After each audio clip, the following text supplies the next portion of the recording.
ಎಲ್ಲರಿಗೂ ನಮಸ್ಕಾರ.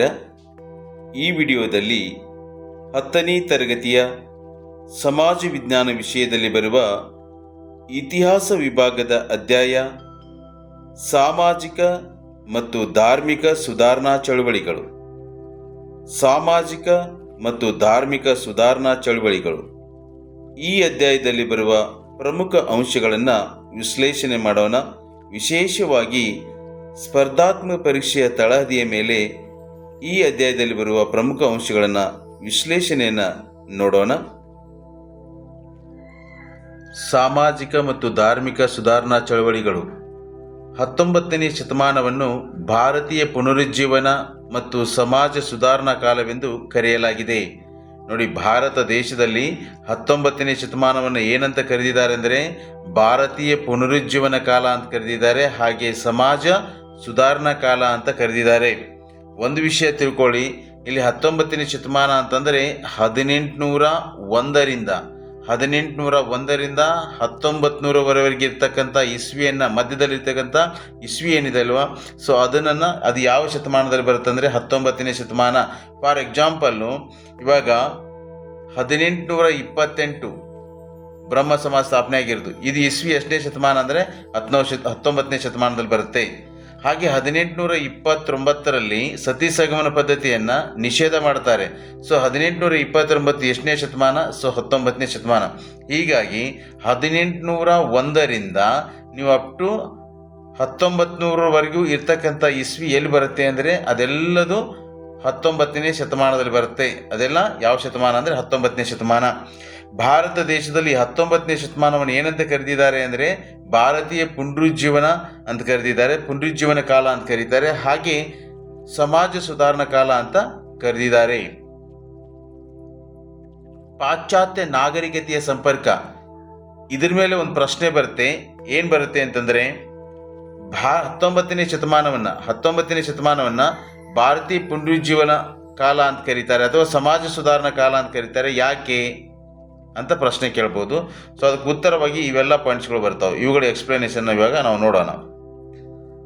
ಪಾಶ್ಚಾತ್ಯ ನಾಗರಿಕತೆಯ ಸಂಪರ್ಕ, ನೀವು ನೆನಪಿಟ್ಟುಕೊಂಡಿರಿ, ಪಾಶ್ಚಾತ್ಯ ಅಂತಂದರೆ ನಮ್ಮ ಈ ಒಂದು ಪ್ರಪಂಚದ ನಕ್ಷೆಯಲ್ಲಿ ನಾವು ಹೀಗೆ ಮಧ್ಯದಲ್ಲಿ ಒಂದು ಭಾಗ ಮಾಡಿದಾಗ, ಸೊ ಈ ಕಡೆ ಇರೋದನ್ನು ನಾವು ಈಸ್ಟ್ ಅಂತ ಕರಿತೇವೆ, ಇದನ್ನು ವೆಸ್ಟ್ ಅಂತ ಕರಿತೇವೆ, ಇದು ಪೂರ್ವ ಭಾಗ, ಇದೆಲ್ಲ ಏನು ಅಂದರೆ ಪೂರ್ವ ಭಾಗ, ಇದೆಲ್ಲ ಪಶ್ಚಿಮ ಭಾಗ.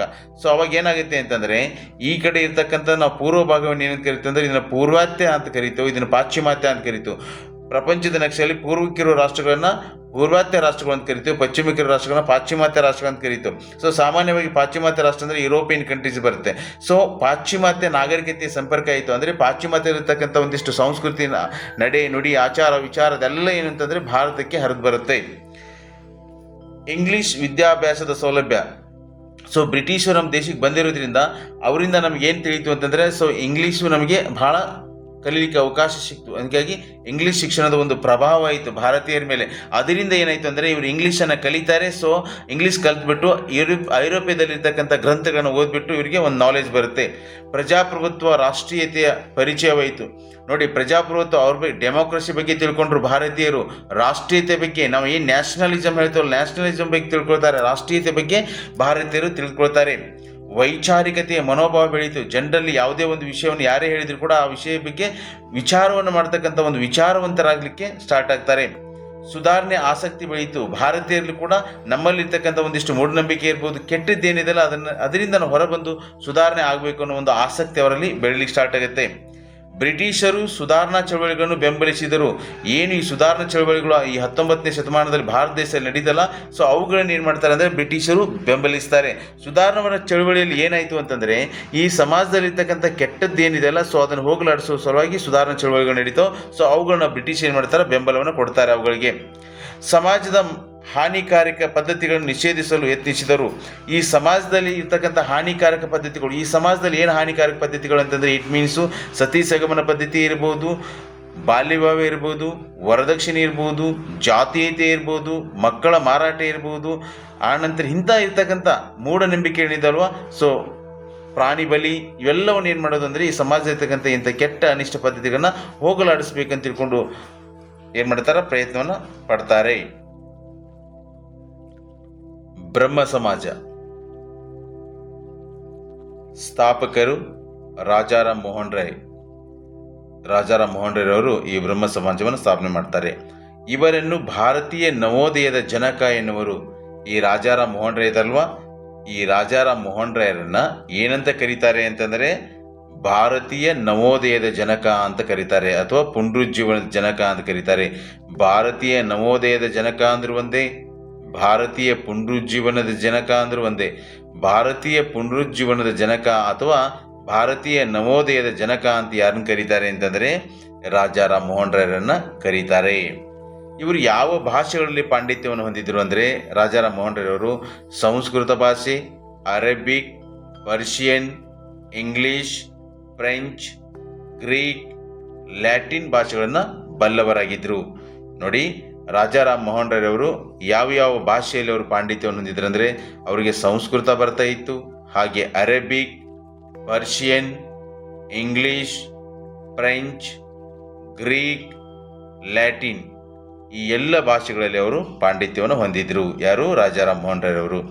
ಹಾಗಾದರೆ ಅವರು ಯಾವ ಧರ್ಮಗಳ ಒಂದು ಸಂಸ್ಕೃತಿಯನ್ನು ಮತ್ತು ತತ್ವಗಳನ್ನು ಅಧ್ಯಯನ ಮಾಡಿದ್ರು ಅಂದರೆ ಹಿಂದೂ ಧರ್ಮದ ತತ್ವಗಳನ್ನು ಅಧ್ಯಯನ ಮಾಡಿದ್ರು, ಹಾಗೆ ಮುಸ್ಲಿಂ ಧರ್ಮ, ಸೂಫಿ ಪಂಥ, ಕ್ರೈಸ್ತ, ಬೌದ್ಧ ಧರ್ಮಗಳ ಒಂದಿಷ್ಟು ಸಂಸ್ಕೃತಿಯನ್ನು ಹಾಗೆ ಅವರ ತತ್ವಗಳನ್ನು, ಆ ಧರ್ಮಗಳ ತತ್ವಗಳನ್ನು ಅವರು ಅಧ್ಯಯನ ಮಾಡಿದರು.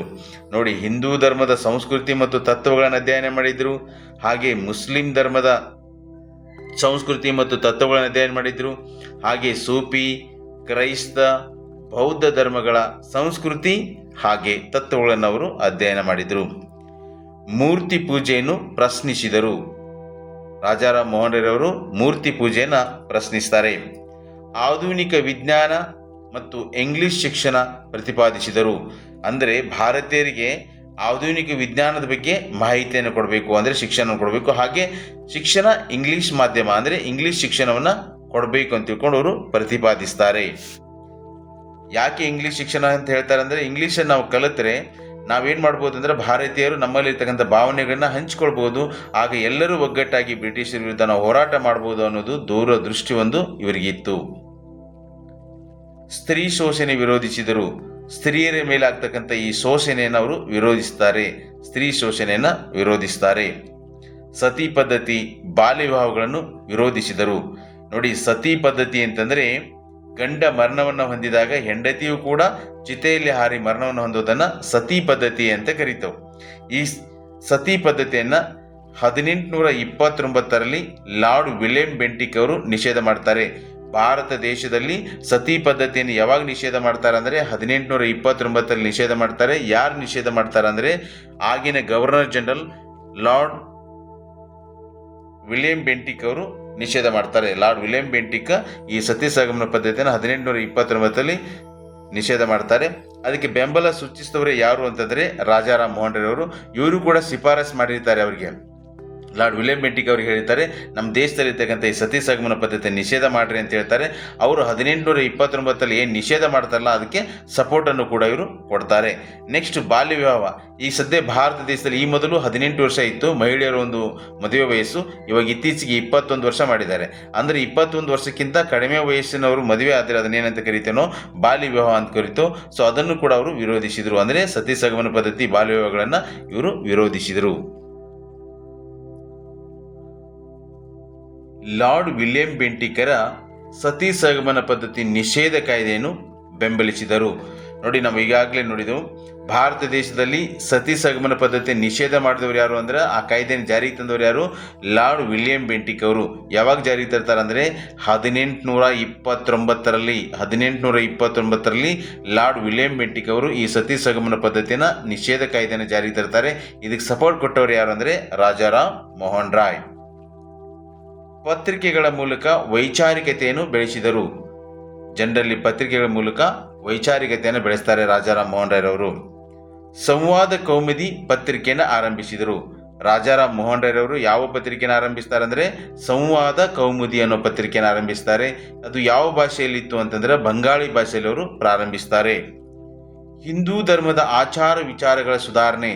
ರಾಜಾರಾಮ್ ಮೋಹನ್ ಅವರು ಏನು ಮಾಡ್ತಾರೆ ಅಂದರೆ ಹಿಂದೂ ಧರ್ಮದಲ್ಲಿರ್ತಕ್ಕಂಥ ಆಚಾರ ವಿಚಾರಗಳು, ನಡೆ ನುಡಿ, ಏನು ಸಂಸ್ಕೃತಿ ಇದೆಯಲ್ಲ, ಸೊ ಅದನ್ನು ಏನು ಮಾಡ್ತಾರೆ ಅಂತಂದರೆ ಅವರು ಸುಧಾರಣೆ ಮಾಡ್ತಾರೆ.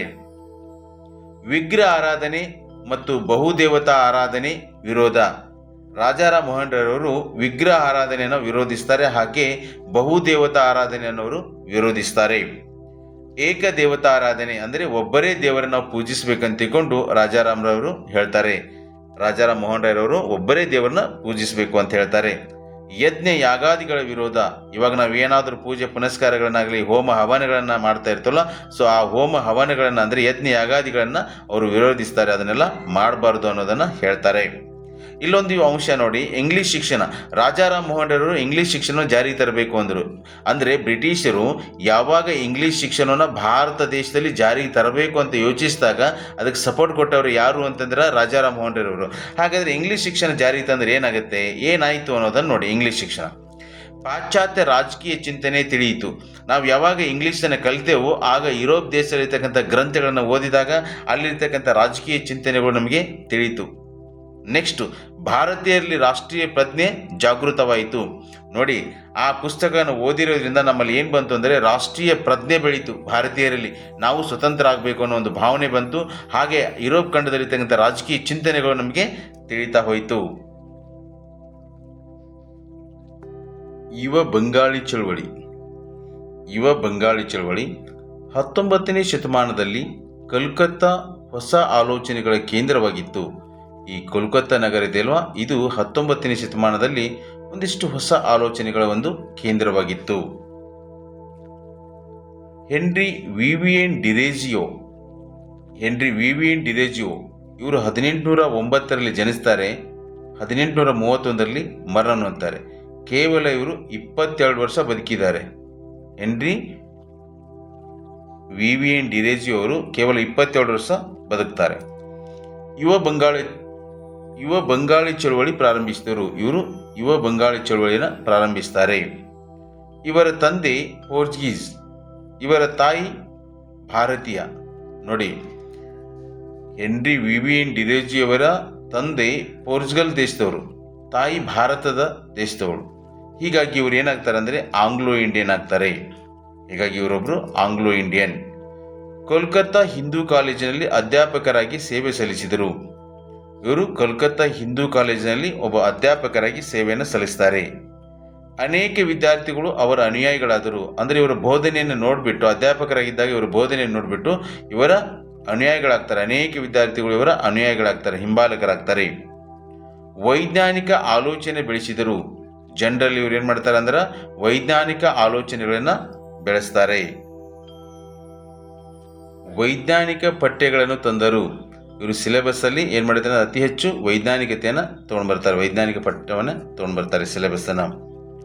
1828ರಲ್ಲಿ ಅಕಾಡೆಮಿಕ್ ಅಸೋಸಿಯೇಷನ್ ಚರ್ಚಾ ವೇದಿಕೆಯನ್ನು ಸ್ಥಾಪನೆ ಮಾಡ್ತಾರೆ. 1828ರಲ್ಲಿ ಡಿರೇಜಿ ಅವರು ಅಕಾಡೆಮಿಕ್ ಅಸೋಸಿಯೇಷನ್ ಅನ್ನೋ ಒಂದು ಚರ್ಚಾ ವೇದಿಕೆಯನ್ನು ಪ್ರಾರಂಭಿಸ್ತಾರೆ. ಪ್ರಕೃತಿ, ಮಾನವೀಯತೆ, ದೇವರ ಕುರಿತು ಚರ್ಚಿಸಿದರು. ಈ ಒಂದು ಅಸೋಸಿಯೇಷನಲ್ಲಿ ಅಂದರೆ 1828ರಲ್ಲಿ ಅಕಾಡೆಮಿಕ್ ಅಸೋಸಿಯೇಷನ್ ಅನ್ನೋ ಒಂದು ಚರ್ಚಾ ವೇದಿಕೆಯನ್ನು ಪ್ರಾರಂಭಿಸ್ತಲ್ವಾ, ಈ ಚರ್ಚಾ ವೇದಿಕೆಯಲ್ಲಿ ಅವರು ಏನೇನು ಚರ್ಚೆ ಮಾಡಿದರು ಅಂತಂದ್ರೆ ಪ್ರಕೃತಿ ಬಗ್ಗೆ ಚರ್ಚೆ ಮಾಡ್ತಾರೆ, ಹಾಗೆ ಮಾನವೀಯತೆ ಬಗ್ಗೆ ಚರ್ಚೆ ಮಾಡ್ತಾರೆ, ಹಾಗೆ ದೇವರ ಕುರಿತು ಅವರು ಚರ್ಚೆಯನ್ನು ಮಾಡ್ತಾರೆ. ಮೂಢನಂಬಿಕೆಗಳನ್ನು ವಿರೋಧಿಸಿದರು. ಸಮಾಜದಲ್ಲಿರ್ತಕ್ಕಂಥ ಏನು ಮೂಢನಂಬಿಕೆಗಳಿದಲ್ವಾ, ಸೊ ಈ ಮೂಢನಂಬಿಕೆಗಳನ್ನು ಅವರು ವಿರೋಧಿಸ್ತಾರೆ. ವೈಜ್ಞಾನಿಕ ದೃಷ್ಟಿ ಬೆಳೆಸಿದರು. ನೋಡಿ, ಅವರು ಸಿಲೆಬಸ್ಸನ್ನೇ ವೈಜ್ಞಾನಿಕವಾಗಿ ಸಿಲೆಬಸ್ಸನ್ನು ತೊಗೊಂಡು ಬರ್ತಾರೆ, ಅಂದರೆ ಆಟೋಮೆಟಿಕ್ ಆಗಿ ಅವರು ವೈಜ್ಞಾನಿಕ ದೃಷ್ಟಿಕೋನವನ್ನು ಬೆಳೆಸ್ತಾರೆ, ಹಾಗೆ ಬೆಳೆಸಿದರು. ಅವರು ಮಹಿಳಾ ಹಕ್ಕುಗಳನ್ನು ಪ್ರತಿಪಾದಿಸಿದರು. ಮಹಿಳೆಯರಿಗೂ ಹಕ್ಕುಗಳು ಬೇಕು ಅಂತ ತಿಳ್ಕೊಂಡು ಮಹಿಳಾ ಹಕ್ಕುಗಳನ್ನು ಅವರು ಪ್ರತಿಪಾದಿಸ್ತಾರೆ. ಜಾತಿ ಪದ್ಧತಿಯನ್ನು ವಿರೋಧಿಸಿದರು. ಈ ಸಮಾಜದಲ್ಲಿರ್ತಕ್ಕಂಥ ಜಾತಿ ಪದ್ಧತಿ ಅಂದರೆ ನಾವು ಮೇಲು ಕೀಳು ಅನ್ನೋದೇನಿದೆ ಅಲ್ವಾ, ಸೊ ಆ ಒಂದು ಜಾತಿ ಪದ್ಧತಿಯನ್ನು ಇವರು ವಿರೋಧಿಸ್ತಾರೆ. ಪ್ರಶ್ನಿಸುವ ಮನೋಭಾವ ಬೆಳೆಸಿದರು. ಜನರಲ್ಲಿ ಏನು ಮಾಡಿದರು ಅಂದರೆ ಪ್ರಶ್ನಿಸುವ ಮನೋಭಾವ, ಅಂದರೆ ಯಾರಾದರೂ ಏನಾದರೂ ಹೇಳಿದಾಗ ಅದು ತಪ್ಪು ಇತ್ತು ಅಂದರೆ ಅದು ಯಾಕೆ ಅಂತ ತಿಳ್ಕೊಂಡು ಪ್ರಶ್ನೆ ಮಾಡಬೇಕು, ಅಥವಾ ನಿಮ್ಗೆ ಅದು ಸರಿ ಕಾಲಿಲ್ಲ ಅಂದರೆ ಅದು ಯಾಕೆ ಅಂತ ತಿಳ್ಕೊಂಡು ಪ್ರಶ್ನೆ ಮಾಡುವ ಒಂದು ಮನೋಭಾವನೆಯನ್ನು ಏನು ಮಾಡ್ತಾರೆ ಅಂದರೆ ಇವರು ಬೆಳೆಸ್ತಾರೆ. ಇದು ಕಲ್ಕತ್ತಾ ಬಂಗಾಳದ ಪ್ರದೇಶಗಳಿಗೆ ಸೀಮಿತವಾಗಿತ್ತು. ಇದು ಯುವ ಬಂಗಾಳಿ ಅನ್ನೋ ಒಂದು ಸಮಾಜ ಏನಿದೆ ಅಲ್ವಾ, ಇದು ಕೇವಲ ಕೋಲ್ಕತ್ತಾ ಹಾಗೆ ಬಂಗಾಳದ ಪ್ರದೇಶಕ್ಕೆ ಇದು ಸೀಮಿತವಾಗಿತ್ತು. ನೆಕ್ಸ್ಟು ಆರ್ಯ ಸಮಾಜ. ಆರ್ಯ ಸಮಾಜದ ಸ್ಥಾಪಕರು ದಯಾನಂದ ಸರಸ್ವತಿ. ಆರ್ಯ ಸಮಾಜದ ಸ್ಥಾಪಕರು ದಯಾನಂದ ಸರಸ್ವತಿ. ವೇದಗಳು ಸತ್ಯ ಮತ್ತು ಜ್ಞಾನದ ಮೂಲವೆಂದರು. ಈ ದಯಾನಂದ ಸರಸ್ವತಿ ಅವರು ಏನು ಹೇಳ್ತಾರೆ ಅಂದರೆ, ವೇದಗಳು ಸತ್ಯ ಮತ್ತು ಜ್ಞಾನದ ಮೂಲವಾಗಿದ್ದವು ಅಂತ ಹೇಳ್ತಾರೆ. ಈ ವೇದಗಳಲ್ಲಿ ಏನಿದೆ ಅಂತಂದರೆ ಸತ್ಯ ಮತ್ತು ಜ್ಞಾನದ ಮೂಲ ಅಂತ ಹೇಳ್ತಾರೆ. ವೇದಗಳಿಗೆ ಹಿಂದಿರುಗಿ ಎಂದು ಘೋಷಿಸಿದರು. ಇವರು ಏನಂತ ಘೋಷಣೆ ಮಾಡ್ತಾರೆ ಅಂದ್ರೆ, ವೇದಗಳಿಗೆ ಹಿಂದಿರುಗಿ ಅಂತ ತಿಳ್ಕೊಂಡು ಘೋಷಣೆ ಮಾಡ್ತಾರೆ. ಇಲ್ಲಿ ಒಂದು ವಿಷಯ ತಿಳ್ಕೊಳ್ಳಿ, ವೇದಗಳಿಗೆ ಹಿಂದಿರುಗಿ ಅಂತ ಘೋಷಣೆ ಮಾಡಿದವರು ಯಾರು? ದಯಾನಂದ ಸರಸ್ವತಿ ಅವರು.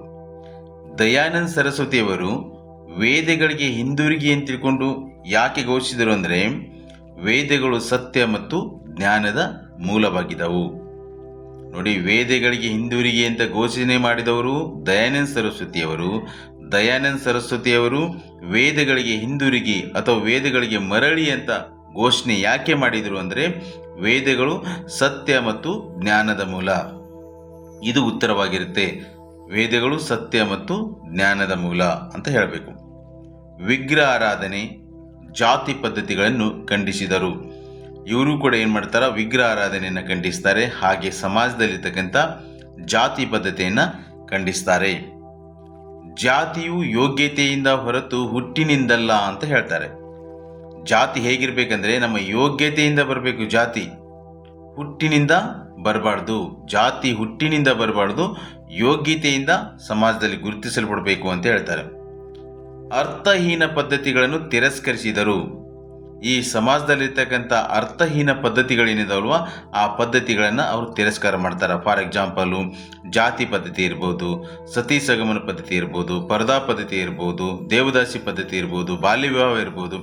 ಇಂಥ ಅರ್ಥಹೀನ ಪದ್ಧತಿಗಳನ್ನು ಅವರು ತಿರಸ್ಕಾರ ಮಾಡ್ತಾರೆ. ವಿಧವಾ ವಿವಾಹವನ್ನು ಪ್ರೋತ್ಸಾಹಿಸಿದರು. ಅಂತಂದರೆ ಗಂಡ ಸತ್ತ ಮಹಿಳೆಯರನ್ನ ನಾವು ವಿಧವೆಯರು ಅಂತ ಕರೀತೇವೆ.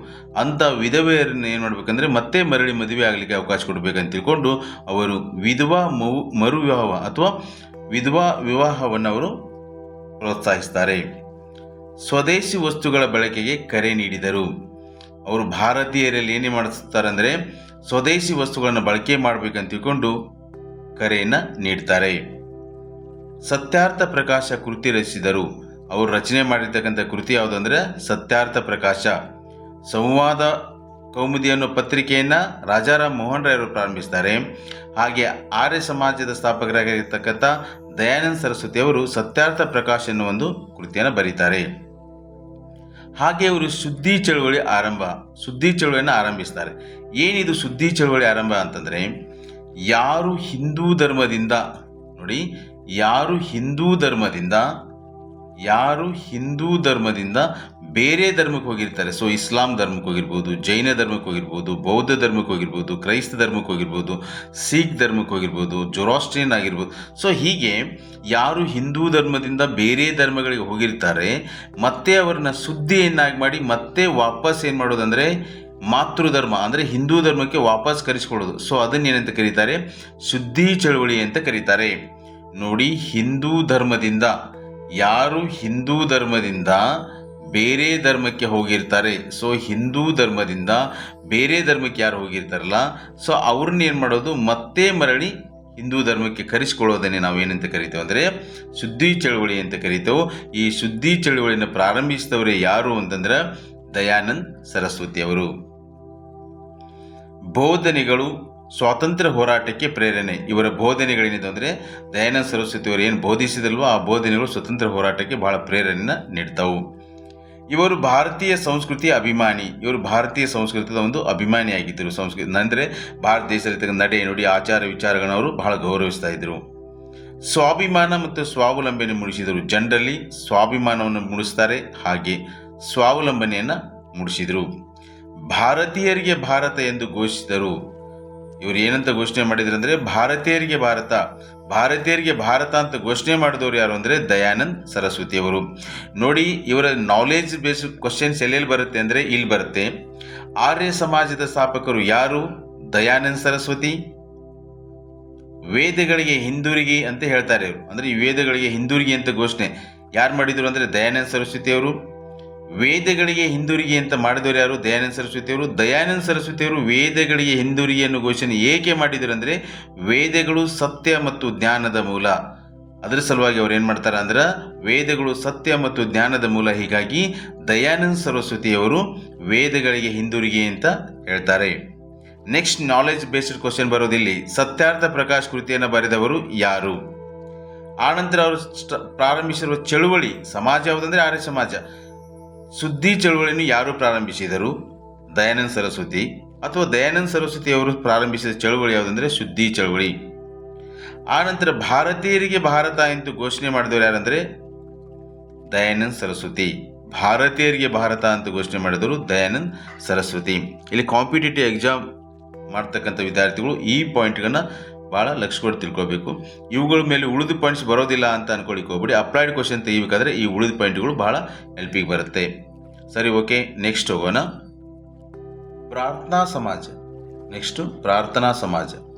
ಪ್ರಾರ್ಥನಾ ಸಮಾಜದ ಸ್ಥಾಪಕರು ಆತ್ಮಾರಾಮ್ ಪಾಂಡುರಂಗ. ಪ್ರಾರ್ಥನಾ ಸಮಾಜದ ಸ್ಥಾಪಕರು ಆತ್ಮಾರಾಮ್ ಪಾಂಡುರಂಗ. ಎಲ್ಲಿ ಸ್ಥಾಪನೆ ಮಾಡ್ತಾರೆ ಅಂದರೆ ಮುಂಬೈ ನಗರದಲ್ಲಿ ಸ್ಥಾಪನೆ ಮಾಡ್ತಾರೆ. ಪ್ರಾರ್ಥನಾ ಸಮಾಜವನ್ನು ಮುಂಬೈ ನಗರದಲ್ಲಿ ಆತ್ಮಾರಾಮ್ ಪಾಂಡುರಂಗರವರು ಸ್ಥಾಪನೆ ಮಾಡ್ತಾರೆ. ಮಾನವನ ಸೇವೆಯೇ ಪರಮಾತ್ಮನ ಸೇವೆ ಅಂತ ಹೇಳ್ತಾರೆ. ನೋಡಿ, ಮಾನವನ ಸೇವೆಯೇ ಪರಮಾತ್ಮನ ಸೇವೆ ಅಂತ ತಿಳ್ಕೊಂಡು ಆತ್ಮಾರಾಮ್ ಪಾಂಡುರಂಗರವರು ಹೇಳ್ತಾರೆ. ಶಿಕ್ಷಣ ಪ್ರಸಾರಕ್ಕೆ ಹೆಚ್ಚಿನ ಆದ್ಯತೆ. ಇವರು ಯಾವುದಕ್ಕೆ ಹೆಚ್ಚಿನ ಆದ್ಯತೆಯನ್ನು ನೀಡಿದರು ಅಂದರೆ ಶಿಕ್ಷಣ ಪ್ರಸಾರಕ್ಕೆ ಹೆಚ್ಚಿನ ಆದ್ಯತೆಯನ್ನು ನೀಡಿದರು. ಡೆಕ್ಕನ್ ಶಿಕ್ಷಣ ಸಂಸ್ಥೆಯ ಮೂಲಕ ಶಿಕ್ಷಣದ ಪ್ರಗತಿ. ಇವರು ಶಿಕ್ಷಣದ ಪ್ರಗತಿಯನ್ನು ಮಾಡಿದರು. ಯಾವ ಶಿಕ್ಷಣ ಸಂಸ್ಥೆಯ ಮೂಲಕ ಅಂದರೆ ಡೆಕ್ಕನ್ ಶಿಕ್ಷಣ ಸಂಸ್ಥೆಯ ಮೂಲಕ ಇವರು ಶಿಕ್ಷಣವನ್ನು ಪ್ರಗತಿ ಮಾಡ್ತಾರೆ. ವಿಧವಾ ವಿವಾಹ, ಸ್ತ್ರೀ ಶಿಕ್ಷಣ, ಅಂತರ್ಜಾತಿ ವಿವಾಹ, ಸಹಭೋಜನ ಇವುಗಳನ್ನು ಪ್ರೋತ್ಸಾಹಿಸಿದರು.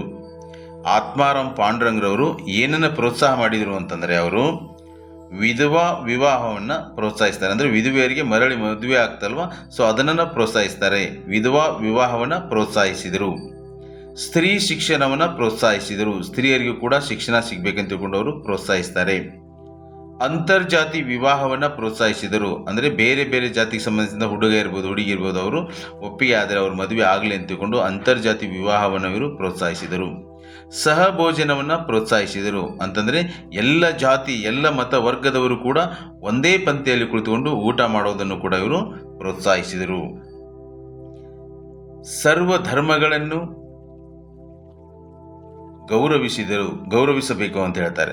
ಸರ್ವ ಧರ್ಮಗಳನ್ನು ಗೌರವಿಸಬೇಕಂದ್ರೆ ಇವರು ಎಲ್ಲ ಸರ್ವ ಧರ್ಮಗಳನ್ನು ಗೌರವಿಸಿದರು. ಅಂದರೆ ಬೇರೆ ಬೇರೆ ಧರ್ಮಗಳನ್ನು ಕೂಡ ಇವರು ಗೌರವಿಸಿದರು. ಅನಾಥಾಲಯ, ರಾಷ್ಟ್ರೀಯ ಶಾಲೆ ಮತ್ತು ವಿಧವಾಶ್ರಮಗಳನ್ನು ಸ್ಥಾಪಿಸಿದರು. ಇವರು ಏನೇನು ಸ್ಥಾಪನೆ ಮಾಡಿದರು ಅಂದರೆ ಅನಾಥ ಮಕ್ಕಳಿಗಾಗಿ ಅನಾಥಾಲಯಗಳನ್ನು ಸ್ಥಾಪನೆ ಮಾಡಿದರು. ಯಾರಿಗೆ ಒಳ್ಳೆಯ ಶಾಲೆ ಅವ್ರಿಗೆ ಸಿಗೋದಿಲ್ಲ ಅವರಿಗೆ ರಾಷ್ಟ್ರೀಯ ಶಾಲೆ, ಮಕ್ಕಳಿಗಾಗಿ ರಾಷ್ಟ್ರೀಯ ಶಾಲೆಯನ್ನು ತೆರೆದರು. ಹಾಗೆ ವಿಧವರಿಗೋಸ್ಕರವಾಗಿ ಅಂದರೆ ವಿಧವೆಯರು ಏನಿದ್ದಲ್ಲ ಸಮಾಜದಲ್ಲಿ, ಆ ವಿಧವೆಯರಿಗೋಸ್ಕರವಾಗಿ ಅವರು ವಿಧವಾಶ್ರಮಗಳನ್ನು ಸ್ಟಾರ್ಟ್ ಮಾಡ್ತಾರೆ. ಎಂ.ಜಿ. ರಾನಡೆ ಈ ಸಮಾಜವನ್ನು ಜನಪ್ರಿಯಗೊಳಿಸಿದರು. ನೋಡಿ, ಪ್ರಾರ್ಥನಾ ಸಮಾಜವನ್ನು ಜನಪ್ರಿಯಗೊಳಿಸಿದವರು ಯಾರು ಅಂದರೆ ಎಂ.ಜಿ. ರಾನಡೆ. ಎಂ.ಜಿ. ರಾನಡೆ ಅವರು ಜನಪ್ರಿಯಗೊಳಿಸ್ತಾರೆ. ರಾಜಕೀಯ ಮತ್ತು ಆರ್ಥಿಕ ಪ್ರಗತಿಗೆ ಸಮಾಜ ಸುಧಾರಣೆ ಅವಶ್ಯಕವೆಂದರು. ನಮ್ಮಲ್ಲಿ ರಾಜಕೀಯ ಪ್ರಗತಿ ಆಗಬೇಕು, ಹಾಗೆ ನಾವು ಆರ್ಥಿಕ ಪ್ರಗತಿ ಆಗಬೇಕಂದ್ರೆ ಮೊದಲು ಏನು ಪ್ರಗತಿ ಆಗಬೇಕು? ಈ ಸಮಾಜ ಸುಧಾರಣೆ ಆಗಬೇಕು. ಯಾವಾಗ ಸಮಾಜ ಸುಧಾರಣೆ ಆಗುತ್ತೆ ಆವಾಗ ರಾಜಕೀಯ ಕೂಡ ಪ್ರಗತಿ ಆಗುತ್ತೆ, ಹಾಗೆ ಆರ್ಥಿಕ ಪ್ರಗತಿ ಆಗುತ್ತೆ ಅಂತ ತಿಳ್ಕೊಂಡು ಈ ಎಂ.ಜಿ. ರಾನಡೆ ಅವರು ಹೇಳ್ತಾರೆ. ಹಿಂದೂ ಮುಸ್ಲಿಂ ಏಕತೆಯ ಪ್ರತಿಪಾದಕರಾಗಿದ್ದರು. ಇವರು ಹಿಂದೂ ಮುಸ್ಲಿಂ ಏಕತೆಯ ಪ್ರತಿಪಾದಕರಾಗಿದ್ದರು. ಇವರು ರಾಷ್ಟ್ರೀಯ ಕಾಂಗ್ರೆಸ್ನಲ್ಲಿ ಸಕ್ರಿಯರಾಗಿದ್ದರು. ಎಂ.ಜಿ. ರಾನಡೆ ಅವರಿದ್ದಲ್ಲ, ಇವರು ರಾಜಕೀಯದಲ್ಲಿ ಅಂದರೆ ರಾಜಕೀಯ ಸಲುವಾಗಿ ಇವರು ಏನು ಮಾಡ್ತಿದ್ರು, ರಾಷ್ಟ್ರೀಯ ಕಾಂಗ್ರೆಸ್ನಲ್ಲಿ ಇವರು ಬಹಳ ಸಕ್ರಿಯರಾಗಿದ್ದರು. ಅಂದರೆ ಇವರಲ್ಲಿ ಏನಿತ್ತು ಅಂತಂದರೆ ಒಂದಿಷ್ಟು ರಾಜಕೀಯ ಗುಣಗಳು, ರಾಜಕೀಯದಲ್ಲಿ ಇವರು ಭಾಗಿಯಾಗ್ತಾ ಇದ್ರು. ಇವರು ಹೆಣ್ಣು ಮಕ್ಕಳಿಗಾಗಿ ಪ್ರೌಢಶಾಲೆ ತೆರೆದರು. ಇವರೇನು ಮಾಡ್ತಾರೆ ಅಂದರೆ ಹೆಣ್ಣು ಮಕ್ಕಳಿಗಾಗಿ ಪ್ರೌಢಶಾಲೆಯನ್ನು ತೆರೀತಾರೆ. ಈ ಎಲ್ಲ ಅಂಶಗಳು ಯಾವುದರ ಬಗ್ಗೆ ತಿಳಿಸುತ್ತೆ ಅಂದರೆ ಪ್ರಾರ್ಥನಾ ಸಮಾಜದ ಬಗ್ಗೆ ತಿಳಿಸುತ್ತೆ. ಸತ್ಯಶೋಧಕ ಸಮಾಜ. ನೆಕ್ಸ್ಟು ಸತ್ಯಶೋಧಕ ಸಮಾಜ. ಇದರ ಸ್ಥಾಪಕರು ಯಾರು ಅಂದರೆ ಜ್ಯೋತಿಬಾ ಫುಲೆ. ಜ್ಯೋತಿಬಾ ಫುಲೆ ಅವರು ಈ ಸತ್ಯಶೋಧಕ ಸಮಾಜವನ್ನು ಸ್ಥಾಪನೆ ಮಾಡ್ತಾರೆ. ಸ್ವಾತಂತ್ರ್ಯ ಪ್ರತಿಯೊಬ್ಬ ಮನುಷ್ಯನ ಪ್ರಥಮ ಅವಶ್ಯಕತೆ. ಜ್ಯೋತಿಬಾ ಫುಲೆಯವರು ಏನು ಹೇಳ್ತಾರೆ ಅಂದರೆ, ಈ ಸ್ವಾತಂತ್ರ್ಯ ಅನ್ನೋದಿದೆ ಅಲ್ವಾ, ಇದು ಪ್ರತಿಯೊಬ್ಬನ ಪ್ರಥಮ ಅವಶ್ಯಕತೆ ಅಂತ ಹೇಳ್ತಾರೆ. ಅಂದರೆ ಎಲ್ಲರಿಗೂ ಕೂಡ ಏನಂದರೆ ಸ್ವಾತಂತ್ರ್ಯ ಅನ್ನೋದು ದೊರೀಬೇಕು ಅಂತ ಹೇಳ್ತಾರೆ. ಪಾನ ನಿಷೇಧ ಅಂದರೆ ಮದ್ಯವನ್ನು ನಿಷೇಧಿಸ್ತಾರೆ. ಇವರು ಮದ್ಯವನ್ನು ಮಾಡಬಾರ್ದು ಅಂತ ತಿಳ್ಕೊಂಡು ಹೇಳ್ತಾರೆ. ಮದ್ಯ ಅಂತ, ಪಾನ ಅಂತಂದರೆ ಸರಾಯಿಯನ್ನು ಇವರು ನಿಷೇಧ ಮಾಡ್ತಾರೆ, ಮದ್ಯವನ್ನು ಇವರು ನಿಷೇಧ ಮಾಡ್ತಾರೆ. ಸ್ತ್ರೀ ಪುರುಷರ ಅಸಮಾನತೆ, ಮಾನವ ಹಕ್ಕುಗಳ ನಿರಾಕರಣೆ, ಜನರನ್ನು ಶೋಷಿಸುವುದು, ಅಸ್ಪೃಶ್ಯತಾ ಆಚರಣೆಗಳನ್ನು ವಿರೋಧಿಸಿತು. ಅಂದರೆ ಈ ಸತ್ಯಶೋಧಕ ಸಮಾಜ ಏನನ್ನು ವಿರೋಧಿಸುತ್ತೆ ಅಂತಂದರೆ, ಸ್ತ್ರೀ ಪುರುಷರ ಅಸಮಾನತೆಯನ್ನು ವಿರೋಧಿಸಿತು. ಅಂದರೆ ಸ್ತ್ರೀ ಪುರುಷರು ಸಮಾನರಾಗಿರಬೇಕು ಅಂತ ಹೇಳುತ್ತೆ. ಮಾನವ ಹಕ್ಕುಗಳ ನಿರಾಕರಣೆಯನ್ನು ವಿರೋಧಿಸಿತು. ಅಂದರೆ ಎಲ್ಲರಿಗೂ ಮಾನವ ಹಕ್ಕುಗಳು ದೊರೆಯಬೇಕು ಅಂತ ಹೇಳುತ್ತೆ. ಜನರನ್ನು ಶೋಷಿಸುವುದನ್ನು ವಿರೋಧಿಸಿತು. ಜನರನ್ನು ಶೋಷಿಸಬಾರ್ದು ಅಂತ ತಿಳ್ಕೊಂಡು ಹೇಳ್ತು. ಅಂದರೆ ಜನರ ಶೋಷಿತನ್ನು ವಿರೋಧಿಸುತ್ತೆ ಇದು. ನೆಕ್ಸ್ಟು ಅಸ್ಪೃಶ್ಯತಾ ಆಚರಣೆ. ಸಮಾಜದಲ್ಲಿ ಏನು ಜಾತಿ ಆಧಾರದ ಮೇಲೆ ನಾವು ಅತ್ಯಂತ ಕೆಳವರ್ಗದವರು ಅಂತ ಏನು ಹೇಳ್ತೀವಲ್ವ, ಸೊ ಅಸ್ಪೃಶ್ಯತೆ ಆಚರಣೆಯನ್ನು ಅವರು ಆಗಲೇ ನಿಷೇಧ ಮಾಡಿದರು. ಇತ್ತೀಚೆಗೆ ನಮ್ಮ ಸಂವಿಧಾನದಲ್ಲಿ 17ನೇ ವಿಧಿ ಈ ಅಸ್ಪೃಶ್ಯತೆ ನಿಷೇಧ ಮಾಡಿದೆ. ಬಟ್ ಅಸ್ಪೃಶ್ಯತೆಯನ್ನು ಆಚರಣೆ ನಿಷೇಧ ಮಾಡಬೇಕು ಅಂತ ತಿಳ್ಕೊಂಡು ಅದಕ್ಕೆ ವಿರೋಧವನ್ನು ವ್ಯಕ್ತಪಡಿಸಿತು. ಯಾವ ಸಮಾಜ ಅಂದರೆ ಸತ್ಯಶೋಧಕ ಸಮಾಜ ವಿರೋಧಿಸುತ್ತೆ, ಅದು ವಿಶೇಷವಾಗಿ ಜ್ಯೋತಿಬಾ ಫುಲೆಯವರು. ಸಾಮಾಜಿಕ ನ್ಯಾಯ, ಎಲ್ಲರಿಗೂ ಸಾಮಾಜಿಕ ನ್ಯಾಯ ದೊರೀಬೇಕು ಅಂತ ಹೇಳ್ತಾರೆ. ಗುಲಾಮಿಗಿರಿಗೆ ವಿರೋಧ, ಅಂದರೆ ಗುಲಾಮಿಗಿರಿಯನ್ನು ವಿರೋಧಿಸಿದರು. ಈ ಸಮಾಜದಲ್ಲಿರ್ತಕ್ಕಂಥ ಗುಲಾಮಿಗಿರಿಯನ್ನು ಅವರು ವಿರೋಧಿಸ್ತಾರೆ. ಉಚಿತ ಮತ್ತು ಕಡ್ಡಾಯ ಶಿಕ್ಷಣ ಪ್ರತಿಪಾದನೆ. ನೋಡಿ, ಇವಾಗ ಸರ್ಕಾರ ಏನು ಮಾಡ್ತಿದೆ ಅಂದರೆ ನಮಗೆ ಉಚಿತ ಮತ್ತು ಕಡ್ಡಾಯ ಶಿಕ್ಷಣವನ್ನು ಕೊಡ್ತಾ ಇದೆ. ನೋಡಿ, ಹಕ್ಕನ್ನು ಕೂಡ ಮಾಡಿದೆ. 2002ರಲ್ಲಿ 86ನೇ ತಿದ್ದುಪಡಿ ಮೂಲಕ ಸಂವಿಧಾನದಲ್ಲಿ ಏನು ಮಾಡಿದ್ದಾರೆ ಅಂತಂದರೆ ಮೂಲಭೂತ ಹಕ್ಕು ಮತ್ತು ಮೂಲಭೂತ ಕರ್ತವ್ಯನ ಸೇರಿಸಿದ್ದಾರೆ. 2002ರಲ್ಲಿ 86ನೇ ತಿದ್ದುಪಡಿ ಮೂಲಕ 21A ಸೇರಿಸಿದ್ದಾರೆ. ಸಂವಿಧಾನದಲ್ಲಿ 21A ಪ್ರಕಾರ ಹಕ್ಕು ಕೊಟ್ಟಿದ್ದಾರೆ. ಏನು, 6ರಿಂದ 14 ವರ್ಷದ ಮಗು 21A ಪ್ರಕಾರ ಏನು ಮಾಡ್ಬೋದು ಅಂತಂದರೆ ನನಗೆ ಉಚಿತ ಮತ್ತು ಕಡ್ಡಾಯ ಶಿಕ್ಷಣವನ್ನು ಕೇಳುವ ಹಕ್ಕನ್ನು ಈಗ ಕೊಟ್ಟಿದ್ದಾರೆ 2002ರಲ್ಲಿ 86ನೇ ತಿದ್ದುಪಡಿ ಮೂಲಕ.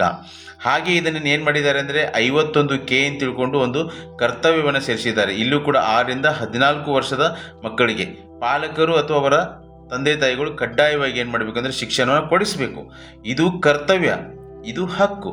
6ರಿಂದ 14 ವರ್ಷದ ಮಗು ನನಗೆ ಉಚಿತ ಮತ್ತು ಕಡ್ಡಾಯ ಶಿಕ್ಷಣ ಕೊಡ್ರಿ ಅನ್ನೋದೊಂದು ಹಕ್ಕು 21A.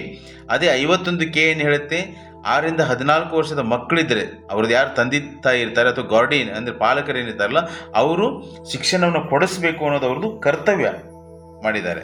ಬಟ್ ಇದ್ರ ಬಗ್ಗೆ ಉಚಿತ ಮತ್ತು ಕಡ್ಡಾಯ ಶಿಕ್ಷಣವನ್ನು ಕೊಡಬೇಕು ಅಂತ ತಿಳ್ಕೊಂಡು ಆಗನೇ ಏನು ಮಾಡಿದರು ಅಂದರೆ ಜ್ಯೋತಿಬಾ ಫುಲೆಯವರು ತಮ್ಮ ಸತ್ಯಶೋಧಕ ಸಮಾಜದ ಮೂಲಕ ಹೇಳ್ತಾರೆ. ಶಾಹು ಮಹಾರಾಜರು ಅನೇಕ ಚಟುವಟಿಕೆಗಳನ್ನು ಮಾಡಿದರು. ನೋಡಿ, ಈ ಶಾಹು ಮಹಾರಾಜರು ಏನು ಮಾಡ್ತಾರೆ ಅಂದರೆ ಈ ಸತ್ಯಶೋಧಕ ಸಮಾಜದಲ್ಲಿ ಇರ್ತಕ್ಕಂಥ ಒಂದಿಷ್ಟು ಕಾರ್ಯಚಟುವಟಿಕೆಗಳನ್ನು ಅವರು ಅನೇಕ ಕೇಂದ್ರಗಳನ್ನು ಸ್ಥಾಪನೆ ಮಾಡಿಬಿಟ್ಟು ಆ ಕೇಂದ್ರಗಳ ಮೂಲಕ ಅವರು ಜಾರಿಗೊಳಿಸ್ತಾರೆ. ಗುಲಾಮಗಿರಿ ಕೃತಿ ರಚನೆ. ನೋಡಿ, ಈ ಜ್ಯೋತಿಬಾ ಫುಲೆಯವರು ಒಂದು ಗ್ರಂಥವನ್ನು ರಚನೆ ಮಾಡ್ತಾರೆ. ಆ ಯಾವ ಗ್ರಂಥ ಅಂದರೆ ಗುಲಾಮಗಿರಿ ಅನ್ನೋ ಒಂದು ಗ್ರಂಥವನ್ನು ರಚನೆ ಮಾಡ್ತಾರೆ. ಜ್ಯೋತಿಬಾ ಫುಲೆಯವರು ಯಾವ ಗ್ರಂಥ ರಚನೆ ಮಾಡ್ತಾರೆ? ಗುಲಾಮಗಿರಿ ಅನ್ನೋ ಒಂದು ಗ್ರಂಥವನ್ನು ರಚನೆ ಮಾಡ್ತಾರೆ. ಈ ಗುಲಾಮಗಿರಿ ಗ್ರಂಥದಲ್ಲಿ ಅವರು ಏನನ್ನು ಬರೀತಾರೆ ಅಂದರೆ ಶೋಷಣೆ ಬಗ್ಗೆ ಬರೀತಾರೆ. ಈ ಶೋಷಣೆ ಬಗ್ಗೆ ಏನು ಮಾಡ್ತಾರೆ ಅಂದರೆ ಆ ಗುಲಾಮಗಿರಿ ಗ್ರಂಥದಲ್ಲಿ ಅವರು ಬರೀತಾರೆ. ಫುಲೆಯವರ ಪತ್ನಿ ಸಾವಿತ್ರಿಬಾಯಿ ಫುಲೆ. ಈ ಜ್ಯೋತಿಬಾ ಫುಲೆಯವರ ಪತ್ನಿ ಯಾರು? ಸಾವಿತ್ರಿಬಾಯಿ ಫುಲೆ. ಇವರು ಏನು ಮಾಡ್ತಾರೆ ಅಂದರೆ ಭಾರತದ ಮೊದಲ ಮಹಿಳಾ ಶಿಕ್ಷಕಿ ಇವರು ಕೂಡ ಏನು ಮಾಡ್ತಾರೆ, ಭಾರತದ ಮೊದಲ ಮಹಿಳಾ ಶಿಕ್ಷಕಿ ಇರ್ತಾರೆ. ಇವರೇನು ಮಾಡ್ತಾರೆ ಅಂದರೆ ಶಿಕ್ಷಣಕ್ಕಾಗಿ ಹೆಚ್ಚು ಒತ್ತನ್ನು ಕೊಡ್ತಾರೆ. ಹೆಣ್ಣು ಮಕ್ಕಳ ವಸತಿ ನಿಲಯ ಸ್ಥಾಪನೆ. ಇವರೇನು ಮಾಡ್ತಾರೆ, ಹೆಣ್ಣು ಮಕ್ಕಳ ವಸತಿ ನಿಲಯ ಕೂಡ ಸ್ಥಾಪನೆ ಆಗುತ್ತೆ.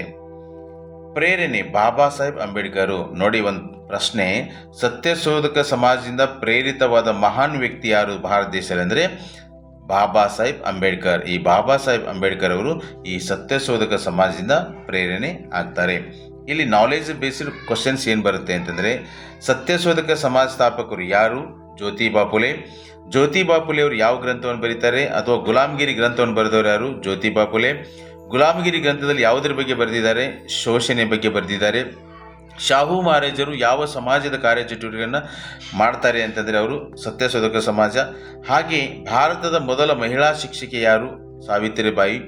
ಸಾವಿತ್ರಿಬಾಯಿ. ಹಾಗೆ ಸತ್ಯಶೋಧಕ ಸಮಾಜದಿಂದ ಪ್ರೇರಣೆಗೊಂಡವರು ಯಾರು ಅಂದರೆ, ಮಹಾನ್ ವ್ಯಕ್ತಿ ಯಾರು ಅಂದರೆ ಬಾಬಾ ಸಾಹೇಬ್ ಅಂಬೇಡ್ಕರ್, ಡಾಕ್ಟರ್ BR ಅಂಬೇಡ್ಕರ್ ಅವರು. ಅಲಿಗರ್ ಚಳವಳಿ ಪೂರ್ವ ಪಶ್ಚಿಮ ವಿಚಾರಗಳ ಸಂಗಮಕ್ಕೆ ಬೆಂಬಲ. ಈ ಅಲಿಗರ್ ಚಳವಳಿ ಯಾವುದಕ್ಕೆ ಬೆಂಬಲ ಕೊಡುತ್ತಂದರೆ ಪೂರ್ವ ಪಶ್ಚಿಮ ವಿಚಾರಗಳ ಸಂಗಮಕ್ಕೆ. ಹೀಗಂದ್ರೆ ಏನು?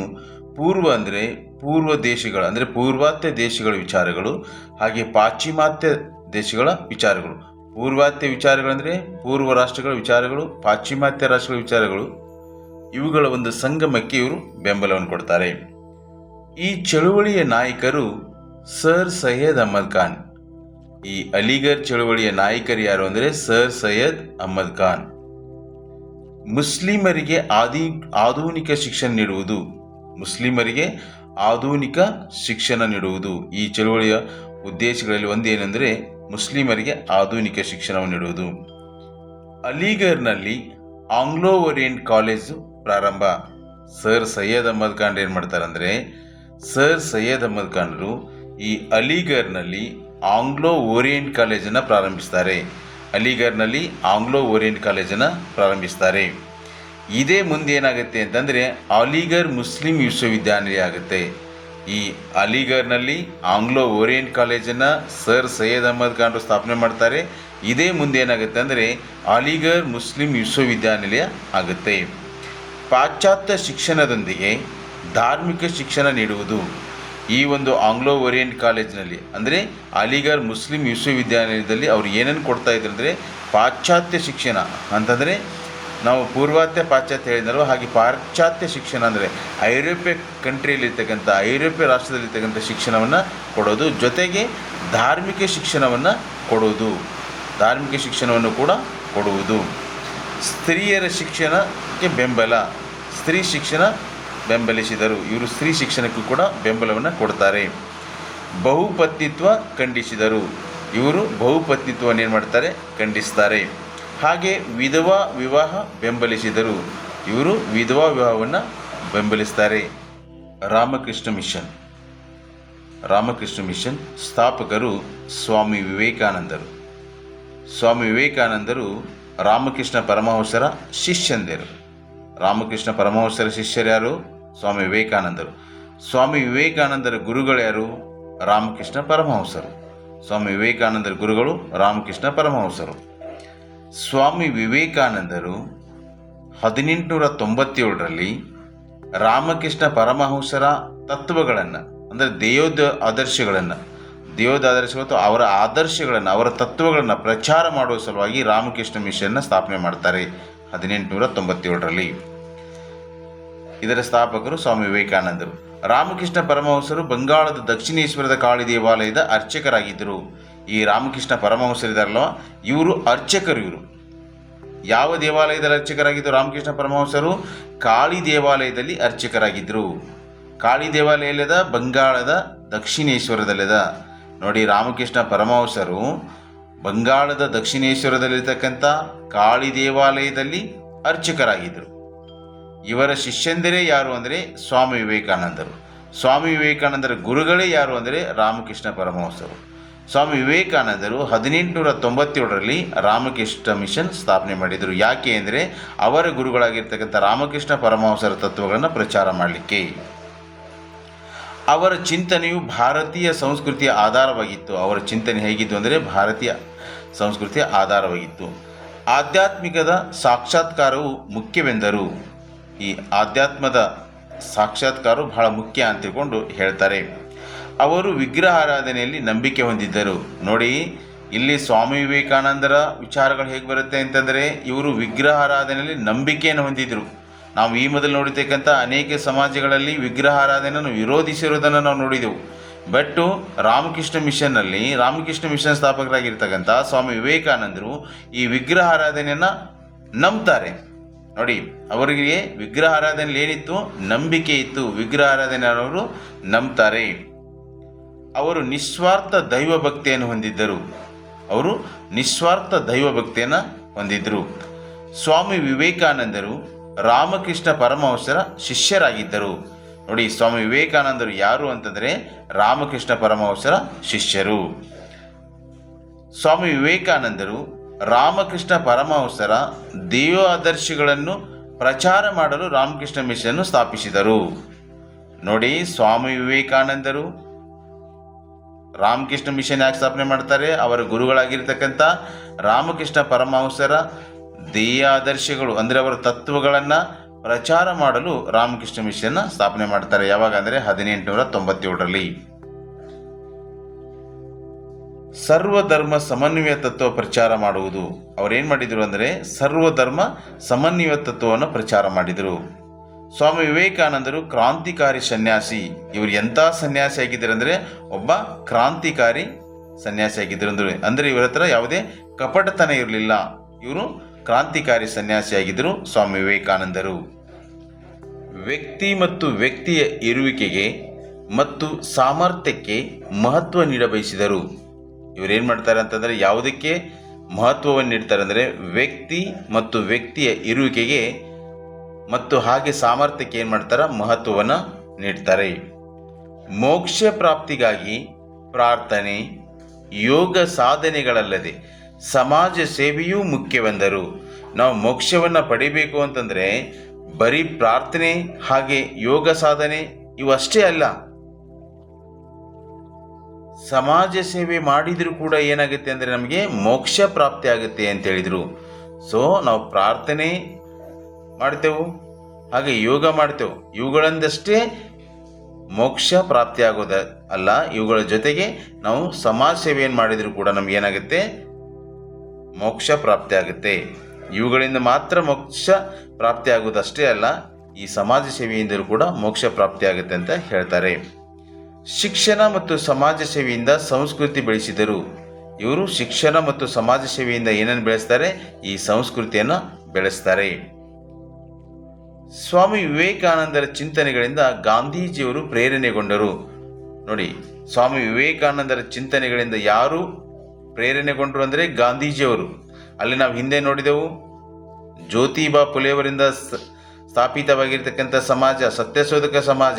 ಸತ್ಯಶೋಧಕ ಸಮಾಜದಿಂದ ಪ್ರೇರಣೆಗೊಂಡವರು ಡಾಕ್ಟರ್ BR ಅಂಬೇಡ್ಕರ್, ಬಾಬಾ ಸಾಹೇಬ್ ಅಂಬೇಡ್ಕರ್. ಹಾಗೆ ಸ್ವಾಮಿ ವಿವೇಕಾನಂದರ ಒಂದು ಚಿಂತನೆಗಳಿಂದ ಪ್ರಭಾವಿತರಾಗಿರೋರು ಯಾರು ಅಂದರೆ ಮಹಾತ್ಮ ಗಾಂಧೀಜಿ. ಜನರು ವಿದ್ಯಾವಂತರಾಗಬೇಕೆಂದರು. ಇವರು ಹೇಳ್ತಾರೆ ಜನರು ವಿದ್ಯಾವಂತರಾದರೆ ಅವರು ಅಭಿವೃದ್ಧಿ ಆಗ್ತಾರೆ ಅನ್ನೋದನ್ನು ಹೇಳ್ತಾರೆ. ಪಾಶ್ಚಿಮಾತ್ಯರ ಅಂಧ ಅನುಕರಣೆಯನ್ನು ಬಿಡಬೇಕೆಂದರು. ಈ ಪಾಶ್ಚಿಮಾತ್ಯ ರಾಷ್ಟ್ರದಲ್ಲಿರ್ತಕ್ಕಂಥ ಸಂಸ್ಕೃತಿ ಏನಿದೆ ಅಲ್ವಾ, ಸೊ ಆ ಒಂದು ಅಂಧ ಅವ್ರನ್ನೇನು ಅನುಕರಣೆ ಮಾಡ್ತೇವಲ್ವಾ, ಅಂಧ ಅನುಕರಣೆಯನ್ನು ಬಿಡಬೇಕು ಅಂತ ತಿಳ್ಕೊಂಡು ಹೇಳ್ತಾರೆ.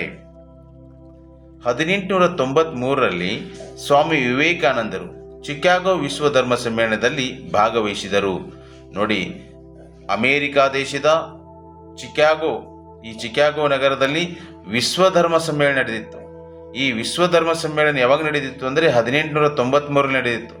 ಈ 1893ರಲ್ಲಿ ನಡೆದಿರ್ತಕ್ಕಂಥ ಚಿಕಾಗೋ ವಿಶ್ವ ಧರ್ಮ ಸಮ್ಮೇಳನಕ್ಕೆ ಭಾರತದ ಪ್ರತಿನಿಧಿಯಾಗಿ ಯಾರು ಹೋಗಿದ್ರು ಅಂದರೆ ಸ್ವಾಮಿ ವಿವೇಕಾನಂದರು ಹೋಗಿದ್ದರು. ಇವರಿಗೆ ಮೈಸೂರಿನ ಒಡೆಯರು ಏನು ಮಾಡ್ತಾರೆ ಅಂದರೆ ಹಣಕಾಸಿನ ಸಹಾಯವನ್ನು ಮಾಡ್ತಾರೆ. 10ನೇ ಚಾಮರಾಜೇಂದ್ರ ಒಡೆಯರು ಇವರಿಗೆ 1893ರಲ್ಲಿ ಅಮೇರಿಕದ ಚಿಕಾಗೋ ವಿಶ್ವ ಧರ್ಮ ಸಮ್ಮೇಳನದಲ್ಲಿ ಭಾಗಿಯಾಗಲಿಕ್ಕೆ ಇವರಿಗೆ ಸಹಾಯವನ್ನು ಮಾಡ್ತಾರೆ. ಭಾರತದ ಹಿರಿಮೆಯನ್ನು ಜಗತ್ತಿಗೆ ಸಾರಿದರು. ಸ್ವಾಮಿ ವಿವೇಕಾನಂದರು ಭಾರತದ ಹಿರಿಮೆಯನ್ನು ಜಗತ್ತಿಗೆ ಸಾರ್ತಾರೆ. ಹಿಂದೂ ಧರ್ಮದ ವಿಶ್ವ ಭ್ರಾತೃತ್ವವನ್ನು ಪರಿಚಯಿಸಿದರು. ಭಾರತೀಯ ಸಂಸ್ಕೃತಿಯನ್ನು ವಿಶ್ವಕ್ಕೆ ಪರಿಚಯಿಸಿದರು. ಇವರು ಭಾರತ ದೇಶದಲ್ಲಿರ್ತಕ್ಕಂಥ ಏನು ಈ ಸಂಸ್ಕೃತಿ ಅಂದರೆ ನಮ್ಮಲ್ಲಿರ್ತಕ್ಕಂಥ ನಡೆ ನುಡಿ ಆಚಾರ ವಿಚಾರ ಆ ಒಂದು ಸಂಸ್ಕೃತಿಯನ್ನು ಇಡೀ ವಿಶ್ವಕ್ಕೆ ಅವರು ಪರಿಚಯಿಸಿದರು, ವಿಶ್ವಕ್ಕೆ ಸಾರ್ತಾರೆ. ಇವರು ಯುವಕರಿಗೆ ಪ್ರೇರಕ ಶಕ್ತಿಯಾಗಿದ್ದರು. ಅಂದರೆ ಇವರು ಯುವಕರಿಗೆ ಏನು ಮಾಡ್ತಾರೆ ಅಂದ್ರೆ ಪ್ರೇರಣೆ ನೀಡ್ತಾರೆ. ಹೀಗಾಗಿ ಸ್ವಾಮಿ ವಿವೇಕಾನಂದರು ಯುವಕರಿಗೆ ಪ್ರೇರಕ ಶಕ್ತಿಯಾಗಿರ್ತಾರೆ, ಅಂದರೆ ಶಕ್ತಿಯಾಗಿದ್ದರು ಅವರು. ಥಿಯೋಸೋಫಿಕಲ್ ಸೊಸೈಟಿ, ಇದರ ಇನ್ನೊಂದು ಹೆಸರು ಬ್ರಹ್ಮವಿದ್ಯಾ ಸಮಾಜ. ಬ್ರಹ್ಮವಿದ್ಯಾ ಸಮಾಜ ಅಂದರೂ ಒಂದೇ, ಥಿಯೋಸೋಫಿಕಲ್ ಸೊಸೈಟಿ ಅಂದರೂ ಕೂಡ ಒಂದೇ. ಇದರ ಸ್ಥಾಪಕರು ಯಾರು? ಥಿಯೋಸೋಫಿಕಲ್ ಸೊಸೈಟಿಯ ಸ್ಥಾಪಕರು ಮೇಡಮ್ ಬ್ಲಾವಟ್ಸ್ಕಿ. ಇವರು ರಷ್ಯಾ ದೇಶದವರು. ಮೇಡಮ್ ಬ್ಲಾವರ್ಸ್ಕಿ, ಕರ್ನಲ್ ಅಲ್ಕಾಟ್, ಇವರು ಅಮೇರಿಕಾ ದೇಶದವರು. ಕರ್ನಲ್ ಅಲ್ಕಾಟ್ ಇವರು ಥಿಯಾಸಫಿಕಲ್ ಸೊಸೈಟಿಯನ್ನು ಸ್ಥಾಪನೆ ಮಾಡ್ತಾರೆ. ವಿಶ್ವ ಭ್ರಾತೃತ್ವ ನಿರ್ಮಾಣ ಅಂದರೆ ವಿಶ್ವದಲ್ಲಿ ಭ್ರಾತೃತ್ವ ಅಂದರೆ ಸಹೋದರತೆಯನ್ನು ನಿರ್ಮಿಸೋದು. ವೈಚಾರಿಕತೆಯ ತುಲನಾತ್ಮಕ ಅಧ್ಯಯನ ಅಂತಂದರೆ ವೈಚಾರಿಕತೆ ಆಧಾರದ ಮೇಲೆ ತುಲನೆ ಮಾಡುವುದು, ಯಾವುದು ಸರಿ ತಪ್ಪು ಅಂತ ತಿಳ್ಕೊಂಡು ವಿಚಾರ ಮಾಡೋದಿದೆಯಲ್ಲ, ತುಲನಾತ್ಮಕ ಅಧ್ಯಯನವನ್ನು ನಡೆಸುವುದು. ಮಾನವನ ಸೂಕ್ತ ಶಕ್ತಿಗಳನ್ನು ಪತ್ತೆ ಹಚ್ಚುವುದು. ಈ ಮಾನವನಲ್ಲಿ ಅಡಗಿರ್ತಕ್ಕಂಥ ಸೂಕ್ತ ಶಕ್ತಿಗಳನ್ನು ಪತ್ತೆ ಹಚ್ಚುವುದು ಇದರ ಒಂದು ಉದ್ದೇಶಗಳು ಇವು. ಇಲ್ಲಿ ಮುಖ್ಯವಾಗಿ ಒಬ್ಬರು ಬರ್ತಾರೆ, ಅನಿ ಬೆಸೆಂಟ್ರ ಪಾತ್ರ. ಅವರು ಅನಿ ಬೆಸೆಂಟ್ರು ಇಲ್ಲಿ ತಮ್ಮದೇ ಆಗಿರ್ತಕ್ಕಂಥ ವಿಶೇಷವಾಗಿರ್ತಕ್ಕಂಥ ಕೊಡುಗೆಗಳನ್ನು ಕೊಡ್ತಾ ಬಂದಿರ್ತಾರೆ. ಅನಿ ಬೆಸೆಂಟ್ ಅವರು ಈ ಥಿಯಾಸಫಿಕಲ್ ಸೊಸೈಟಿಯಲ್ಲಿ. ಹಾಗಾದರೆ ಅವ್ರ ಬಗ್ಗೆ ನೋಡೋಣ. ಇವರು ಐರ್ಲೆಂಡ್ ದೇಶದವರು. ಅನಿ ಬೆಸೆಂಟ್ರು ಯಾವ ದೇಶದವರು ಅಂದರೆ ಈ ಐರ್ಲೆಂಡ್ ದೇಶದವರು. ಇವರು ಭಾರತದಲ್ಲಿ ಥಿಯಾಸಫಿಕಲ್ ಸೊಸೈಟಿ ಪ್ರಾರಂಭಿಸಿದರು.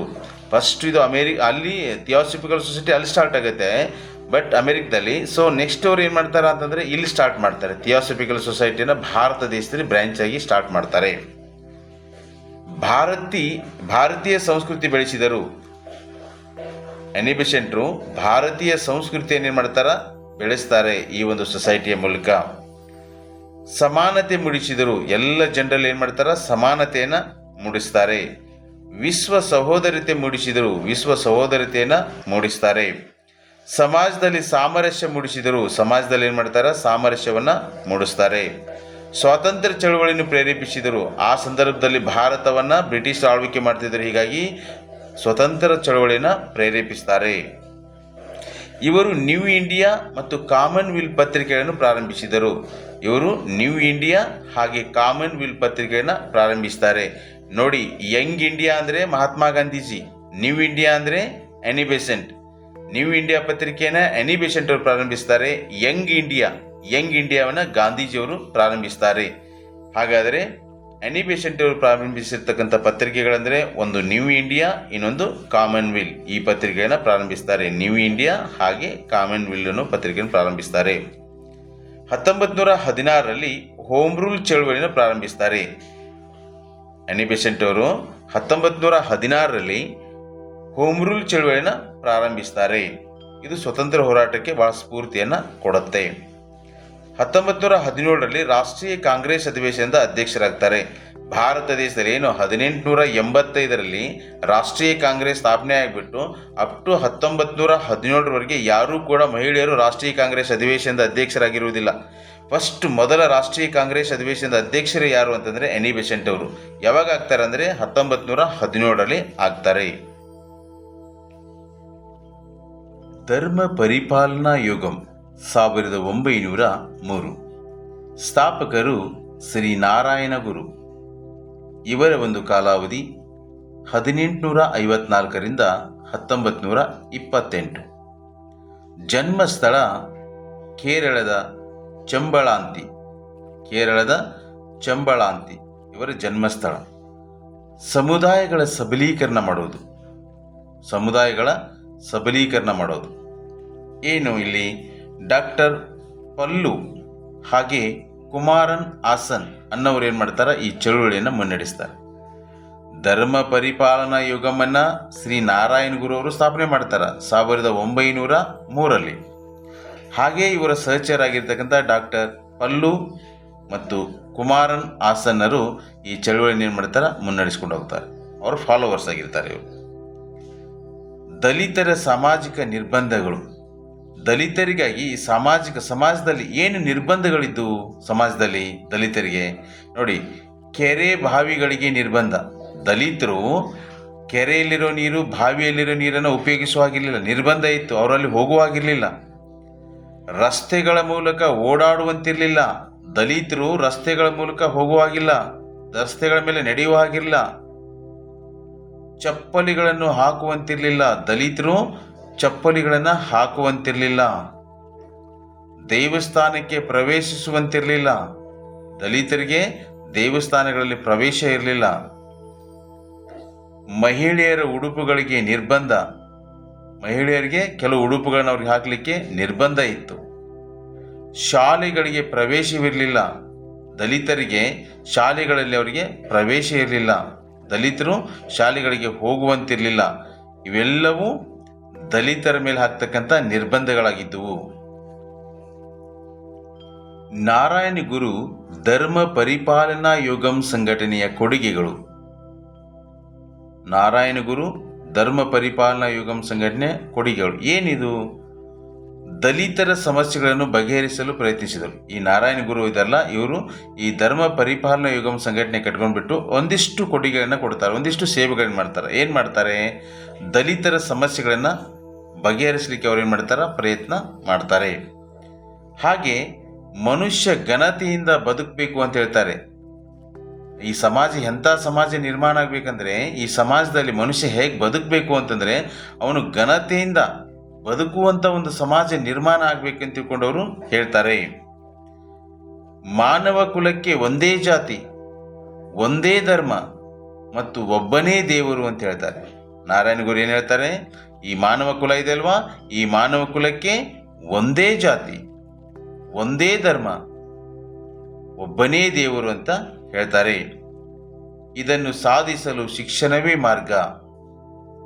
ಅಂದರೆ ಜನರಿಗೆ ಶಿಕ್ಷಣವನ್ನು ಕೊಟ್ಟರೆ ಅವ್ರು ಏನಾಗ್ತಾರೆ? ಮಾನಸಿಕವಾಗಿ ಬದಲಾವಣೆ ಆಗ್ತಾರ ಅನ್ನೋ ಒಂದು ಉದ್ದೇಶದಿಂದ ನಾರಾಯಣ ಗುರು ಏನು ಹೇಳ್ತಾರೆ? ನಾವು ಇದನ್ನೆಲ್ಲ ಸಾಧಿಸಬೇಕು ಅಂತಂದರೆ, ಸಮಾಜದಲ್ಲಿ ಸಮಾನತೆ ತರಬೇಕಂದ್ರೆ ಮುಖ್ಯವಾಗಿ ಜನರಿಗೆ ಏನು ಬೇಕು ಅಂದರೆ ಶಿಕ್ಷಣ ಬೇಕು, ಅವರಿಗೆ ಶಿಕ್ಷಣ ಕೊಡಬೇಕು ಅಂತ ಹೇಳ್ತಾರೆ. ಕೆಳ ಸಮುದಾಯಗಳಿಗೆ ಪರ್ಯಾಯ ದೇವಾಲಯಗಳನ್ನು ಕಟ್ಟಿಸಿದರು. ಈ ದಲಿತರಿಗೆ ಏನಾಗಿತ್ತು ಅಂದರೆ, ಕೆಳ ಸಮುದಾಯದವರಿಗೆ ದಲಿತರಿಗೆ ದೇವಾಲಯಗಳಿಗೆ ಪ್ರವೇಶ ಇರಲಿಲ್ಲ. ಹೀಗಾಗಿ ಇವ್ರು ಏನು ಮಾಡ್ತಾರ? ಅವರಿಗಾಗಿ ದೇವಾಲಯಗಳನ್ನ ಕಟ್ಟಿಸಿಕೊಡ್ತಾರೆ. 1924ರಲ್ಲಿ ವೈಕಂ ಸತ್ಯಾಗ್ರಹವೆಂಬ ದೇವಾಲಯ ಪ್ರವೇಶ ಚಳವಳಿಯನ್ನು ನಡೆಸಿದರು. ನೋಡಿ, 1924ರಲ್ಲಿ 1924ರಲ್ಲಿ ನಾರಾಯಣ ಗುರು ಅವರು ಏನು ಮಾಡ್ತಾರ? ಒಂದು ಚಳವಳಿನೇ ನಡೆಸ್ತಾರೆ. ಅದು ಯಾವ ಚಳವಳಿ ಅಂದರೆ ವೈಕಂ ಸತ್ಯಾಗ್ರಹ. ಅದು ಯಾವ ಸತ್ಯಾಗ್ರಹ ಅಂದರೆ ವೈಕಂ ಸತ್ಯಾಗ್ರಹವನ್ನು ನಡೆಸ್ತಾರೆ. ಅದರ ಉದ್ದೇಶ ಏನಾಗಿತ್ತು ಅಂತಂದರೆ ದೇವಾಲಯಗಳನ್ನ ಪ್ರವೇಶ, ದಲಿತರಿಗೂ ಕೂಡ ಏನು ಮಾಡಬೇಕು? ದೇವಾಲಯಗಳಿಗೆ ಮುಕ್ತ ಅವಕಾಶ, ಪ್ರವೇಶವನ್ನು ಕೊಡಬೇಕು ಅಂತ ತಿಳ್ಕೊಂಡು ನಾರಾಯಣ ಗುರು ಅವರು 1924ರಲ್ಲಿ ಒಂದು ಸತ್ಯಾಗ್ರಹ ಮಾಡ್ತಾರೆ. ಆ ಸತ್ಯಾಗ್ರಹದ ಹೆಸರು ಏನಂದರೆ ವೈಕಂ ಸತ್ಯಾಗ್ರಹ. ಗುರುವಾಯೂರು ದೇವಾಲಯ ಪ್ರವೇಶ ಚಳವಳಿ. ಹಾಗೆ ಅವರು ಗುರುವಾಯೂರು ಅನ್ನೋ ದೇವಾಲಯ ಪ್ರವೇಶ ಚಳವಳಿನೂ ಕೂಡ ಅವರು ಮಾಡ್ತಾರೆ. ಪೆರಿಯಾರ್ ಚಳವಳಿಯ ಮುಖ್ಯಾಂಶಗಳು. ದಕ್ಷಿಣ ಭಾರತದಲ್ಲಿ ನಡೆದ ಬ್ರಾಹ್ಮಣೇತರ ಚಳವಳಿಯಾಗಿದೆ. ನೋಡಿ, ದಕ್ಷಿಣ ಭಾರತದಲ್ಲಿ ನಡೆದ ಬ್ರಾಹ್ಮಣೇತರ ಚಳವಳಿ ಯಾವುದು ಅಂತಂದ್ರೆ ಪೆರಿಯಾರ್ ಚಳವಳಿ.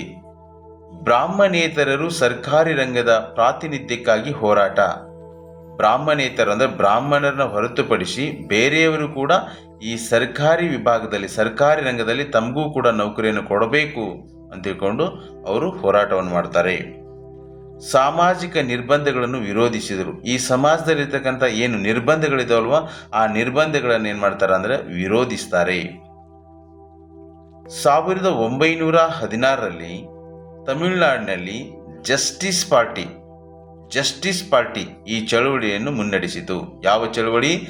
ಪೆರಿಯಾರ್ ಅನ್ನೋ ಒಂದು ಚಳವಳಿ. ಈ ಪೆರಿಯಾರ್ ಅನ್ನೋ ಒಂದು ಚಳವಳಿಯನ್ನು 1916ರಲ್ಲಿ ತಮಿಳುನಾಡಿನಲ್ಲಿ ಅಂದರೆ ತಮಿಳುನಾಡು ರಾಜ್ಯದಲ್ಲಿ ಜಸ್ಟಿಸ್ ಪಾರ್ಟಿ ಅವರು ಏನು ಮಾಡ್ತಾರ? ಈ ಪೆರಿಯಾರ್ ಚಳವಳಿಯನ್ನು ಮುನ್ನಡೆಸ್ತಾರೆ. ಎಲ್ಲಿ? ತಮಿಳುನಾಡಿನಲ್ಲಿ ಮುನ್ನಡೆಸ್ತಾರೆ. ಪೆರಿಯಾರ್ ಚಳವಳಿಯನ್ನು ಮುನ್ನಡೆಸಿದವರು ಯಾರು? ಜಸ್ಟಿಸ್ ಪಾರ್ಟಿ ಅವರು. ಎಲ್ಲಿ? ತಮಿಳುನಾಡಿನಲ್ಲಿ. ಯಾವಾಗ? 1916ರಲ್ಲಿ. ರಾಮಸ್ವಾಮಿ ನಾಯ್ಕರ್ ಅವರ ಹೆಸರು. ರಾಮಸ್ವಾಮಿ ನಾಯ್ಕರ್ ಆತ್ಮಗೌರವ ಚಳವಳಿ ಆರಂಭಿಸಿದರು. ನೋಡಿ, ರಾಮಸ್ವಾಮಿ ನಾಯ್ಕರ್ನವರು ಆತ್ಮಗೌರವ ಚಳವಳಿಯನ್ನು ಪ್ರಾರಂಭಿಸ್ತಾರೆ. ಆತ್ಮಗೌರವ ಚಳವಳಿಯನ್ನು ಪ್ರಾರಂಭಿಸಿದವರು ರಾಮಸ್ವಾಮಿ ನಾಯ್ಕರ್. 1926ರಲ್ಲಿ ರಾಮಸ್ವಾಮಿಯವರು ಸೆಲ್ಫ್ ರೆಸ್ಪೆಕ್ಟ್ ಲೀಗ್ ಆರಂಭಿಸಿದರು. 1926ರಲ್ಲಿ ರಾಮಸ್ವಾಮಿಯವರು ಸೆಲ್ಫ್ ರೆಸ್ಪೆಕ್ಟ್ ಅನ್ನೋ ಒಂದು ಲೀಗನ್ನು ಆರಂಭಿಸ್ತಾರೆ. 1926ರಲ್ಲಿ ರಾಮಸ್ವಾಮಿಯವರು ಸೆಲ್ಫ್ ರೆಸ್ಪೆಕ್ಟ್ ಲೀಗನ್ನು ಪ್ರಾರಂಭಿಸ್ತಾರೆ. ಜನರು ಇವರನ್ನು ಪೆರಿಯಾರ್ ಎಂದು ಕರೆದರು. ನೋಡಿ, 1926ರಲ್ಲಿ ಜನರು ಇವ್ರನ್ನ ಏನಂತ ಕರೀತಾರೆ? ಪೆರಿಯಾರ್ ಅಂತ ಕರೀತಾರೆ. ಯಾರನ್ನ? ರಾಮಸ್ವಾಮಿ ಅವ್ರನ್ನ. ತಮಿಳುನಾಡಿನ ಈರೋಡ್ ನಲ್ಲಿ ಶ್ರೀಮಂತ ಕುಟುಂಬದಲ್ಲಿ ಜನಿಸಿದರು. ಈ ರಾಮಸ್ವಾಮಿ ಅವರು ಎಲ್ಲಿ ಜನಿಸ್ತಾರೆ? ತಮಿಳುನಾಡು ರಾಜ್ಯದಲ್ಲಿ ಜನಿಸ್ತಾರೆ. ಎಲ್ಲಿ ಅಂತಂದ್ರೆ ಈರೋಡ್ ಅನ್ನೋ ಒಂದು ಸ್ಥಳ. ಈರೋಡ್ ಅನ್ನೋ ಒಂದು ಸ್ಥಳದಲ್ಲಿ ಜನಿಸ್ತಾರೆ. ಎಂಥ ಕುಟುಂಬದಲ್ಲಿ ಜನಿಸ್ತಾರೆ ಅಂದರೆ ಒಂದು ಶ್ರೀಮಂತ ಕುಟುಂಬದಲ್ಲಿ ಜನಿಸ್ತಾರೆ. ವರ್ಣಾಶ್ರಮ ಪರವಾಗಿ ದ್ರಾವಿಡ ಚಳವಳಿ ಆರಂಭಿಸಿದರು. ವರ್ಣಾಶ್ರಮದ ಪರವಾಗಿ ಯಾವ ಚಳವಳಿ ಆರಂಭಿಸ್ತಾರೆ? ದ್ರಾವಿಡ ಚಳವಳಿಯನ್ನು ಆರಂಭಿಸ್ತಾರೆ. ತಮಿಳು ಭಾಷೆಯನ್ನು ದ್ರಾವಿಡರ ಭಾಷೆ ಅಂತ ಹೇಳ್ಕೊಳ್ತಾರೆ. ಈ ತಮಿಳು ಭಾಷೆಯನ್ನು ಯಾರ ಭಾಷೆ ಅದು? ದ್ರಾವಿಡರ ಭಾಷೆ ಅಂತ ಹೇಳ್ತಾರೆ. ಜಾತಿ ಮತ್ತು ಲಿಂಗ ತಾರತಮ್ಯಗಳನ್ನು ವಿರೋಧಿಸಿದರು. ಜಾತಿ ಮತ್ತು ಲಿಂಗ ತಾರತಮ್ಯ ಏನಿತ್ತಲ್ಲ ಸಮಾಜದಲ್ಲಿ, ಜಾತಿ ತಾರತಮ್ಯತೆ ಇತ್ತು, ಹಾಗೆ ಸಮಾಜದಲ್ಲಿ ಲಿಂಗ ತಾರತಮ್ಯತೆ ಇತ್ತು. ಜಾತಿಯಲ್ಲಿರ್ತಕ್ಕಂಥ ತಾರತಮ್ಯತೆಯನ್ನು ಹಾಗೆ ಸಮಾಜದಲ್ಲಿ ಲಿಂಗ ತಾರತಮ್ಯನ ಅವ್ರೇನು ಮಾಡಿದರು? ವಿರೋಧಿಸ್ತಾರೆ. ಸಮಾನತೆಯನ್ನು ಎತ್ತಿ ಹಿಡಿದರು. ಸಮಾಜದಲ್ಲಿ ಏನು ಮಾಡ್ತಾರೆ? ಸಮಾನತೆಯನ್ನು ಎತ್ತಿ ಹಿಡಿತಾರೆ. 1924ರಲ್ಲಿ ಕೇರಳದ ವೈಕಂನಲ್ಲಿ ಅಸ್ಪೃಶ್ಯರಿಗೆ ದೇವಾಲಯ ಪ್ರವೇಶ ಹೋರಾಟದಲ್ಲಿ ಭಾಗವಹಿಸಿದರು. ನೋಡಿ, 1924ರಲ್ಲಿ ಕೇರಳ ರಾಜ್ಯದ ವೈಕಂ ಅನ್ನೋ ಒಂದು ಸ್ಥಳದಲ್ಲಿ ಅಸ್ಪೃಶ್ಯರಿಗೆ ದೇವಾಲಯ ಪ್ರವೇಶಕ್ಕಾಗಿ ಒಂದು ಚಳವಳಿ ನಡೆದಿತ್ತು, ಹೋರಾಟ ನಡೆದಿತ್ತು. ಎಲ್ಲಿ? ವೈಕಂ ಅನ್ನೋ ಸ್ಥಳ. 1924ರಲ್ಲಿ ಕೇರಳ ರಾಜ್ಯದ ವೈಕಂ ಅನ್ನೋ ಸ್ಥಳದಲ್ಲಿ ಅಸ್ಪೃಶ್ಯರಿಗಾಗಿ ದೇವಾಲಯ ಪ್ರವೇಶ ಚಳವಳಿ ನಡೆದಿತ್ತು. ಈ ಪ್ರವೇಶ ಯಾವ ಪ್ರವೇಶ ಅಂದರೆ ದೇವಾಲಯ ಪ್ರವೇಶ ಚಳವಳಿಯಲ್ಲಿ ಭಾಗವಹಿಸಿದ್ರು. ಈ ಅಸ್ಪೃಶ್ಯರಿಗೋಸ್ಕರವಾಗಿ ದೇವಾಲಯ ಪ್ರವೇಶ ಚಳವಳಿಯಲ್ಲಿ ಇವರು ಭಾಗವಹಿಸಿದ್ರು. 1939ರಲ್ಲಿ ಜಸ್ಟಿಸ್ ಪಕ್ಷದ ಅಧ್ಯಕ್ಷರಾದರು. ಇವರು 1939ರಲ್ಲಿ ಜಸ್ಟಿಸ್ ಪಕ್ಷದ ಅಧ್ಯಕ್ಷರಾಗ್ತಾರೆ. ದ್ರಾವಿಡ ಕಳಗಂ ಸಂಘಟನೆ ಸ್ಥಾಪಿಸಿದರು. ಇವರು ಯಾವ ಸಂಘಟನೆಯನ್ನು ಸ್ಥಾಪನೆ ಮಾಡಿದರು ಅಂದರೆ ದ್ರಾವಿಡ ಕಳಗಂ ಅನ್ನೋ ಒಂದು ಸಂಘಟನೆಯನ್ನು ಸ್ಥಾಪನೆ ಮಾಡ್ತಾರೆ. ರಿವೋಲ್ಟ್ ಪತ್ರಿಕೆ ಹುಟ್ಟು ಹಾಕಿದರು. ಇವರು ಯಾವ ಪತ್ರಿಕೆಯನ್ನು ಪ್ರಾರಂಭಿಸ್ತಾರೆ ಅಂದರೆ ರಿವೋಲ್ಟ್ ಪತ್ರಿಕೆಯನ್ನು ಪ್ರಾರಂಭಿಸ್ತಾರೆ. ಸರ್ವಧರ್ಮ ಸಹಿಷ್ಣುತೆಯ ಸಮಾಜ ರೂಪುಗೊಳ್ಳಬೇಕು. ಎಂಥ ಸಮಾಜ ರೂಪುಗೊಳ್ಳಬೇಕು ಅಂದರೆ ಸರ್ವಧರ್ಮ ಸಹಿಷ್ಣುತೆಯ ಸಮಾಜ ರೂಪುಗೊಳ್ಬೇಕಂತ ಹೇಳ್ತಾರೆ. ಇವರು ಎಂಥ ಸಮಾಜ ರೂಪುಗೊಳ್ಬೇಕು ಅಂತಂದರೆ ಸರ್ವಧರ್ಮ ಸಹಿಷ್ಣುತೆಯ ಸಮಾಜ ರೂಪುಗೊಳ್ಬೇಕು ಅಂತ ತಿಳ್ಕೊಂಡು ಹೇಳ್ತಾರೆ.